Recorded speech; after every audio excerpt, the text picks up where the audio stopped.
Hey everyone, welcome to diorama update number 64.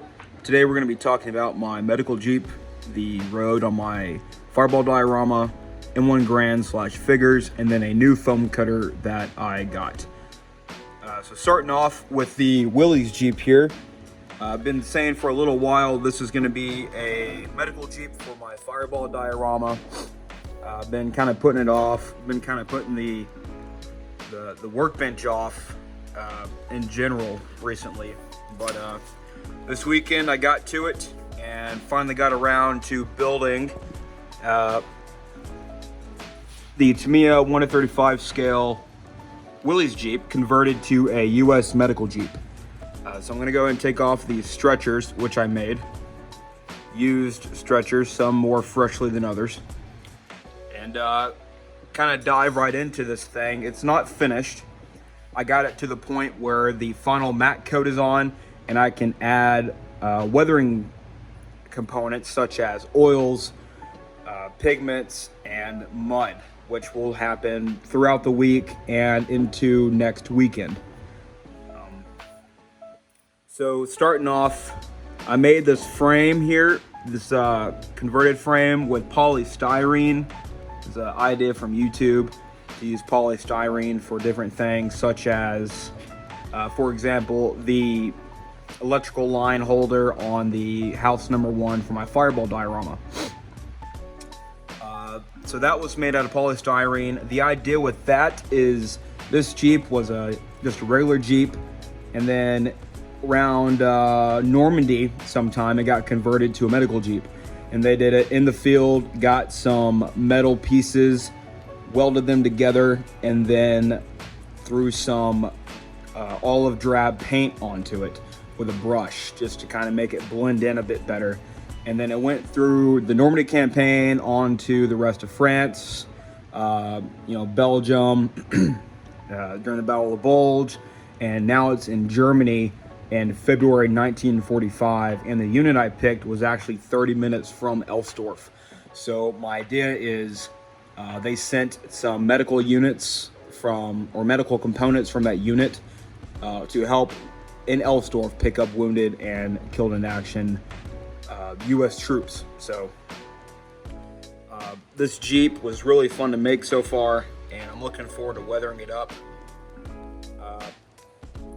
So the decals were put on tonight. I got some reference pictures I can probably throw in here later on, but kept the wire cutter, and then I tied a piece of wood.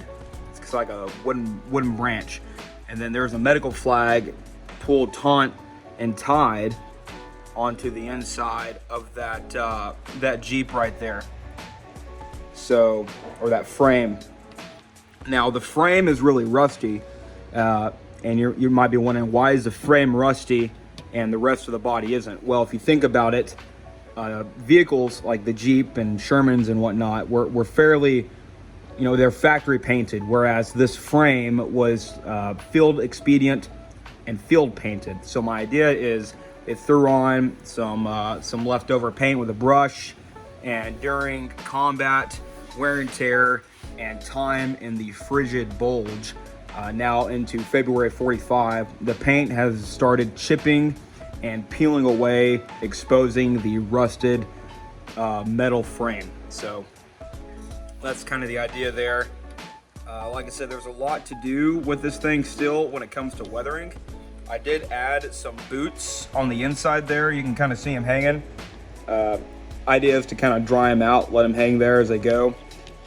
I got the inside kind of painted up and on the dials there, but there will be a separate video with just this Jeep once it's finished.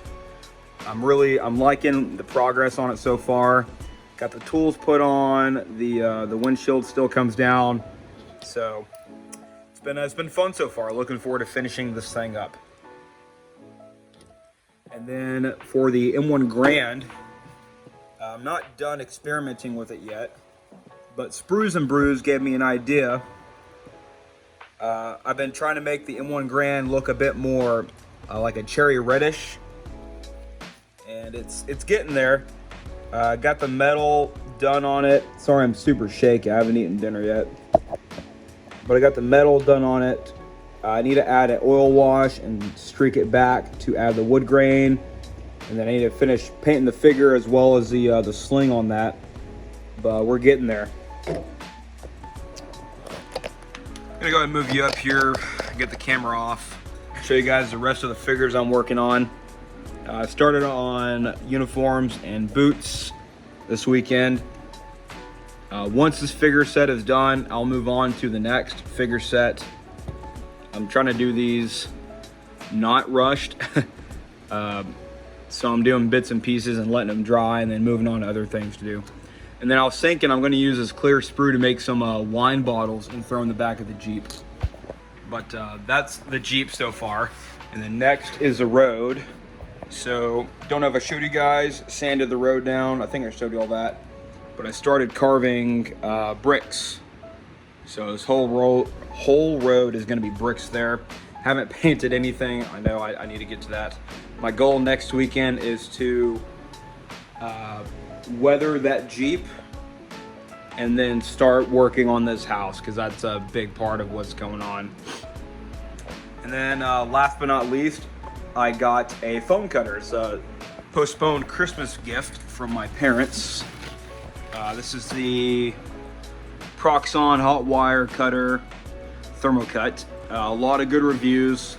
I'm gonna be using this for making bases, terrain, buildings, all sorts of stuff. So instead of hand cutting and sanding 4 different pieces of wood, or not wood, but foam, I can just put it on the foam cutter, run it through, and get some precision cuts. So looking forward to doing that. And then also, since this terrain is mostly concrete and brick, there's only going to be a couple sections of dedicated grass and mud.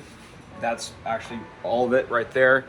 The rest of this is going to be like sidewalks, and might add some dirt right there. I'm not too sure yet.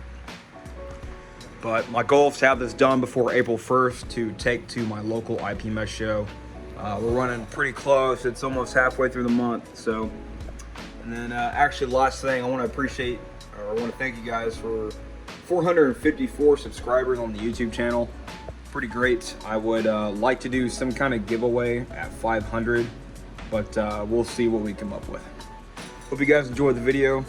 Stay tuned for more. Stay safe, and I'll catch you guys in the next one.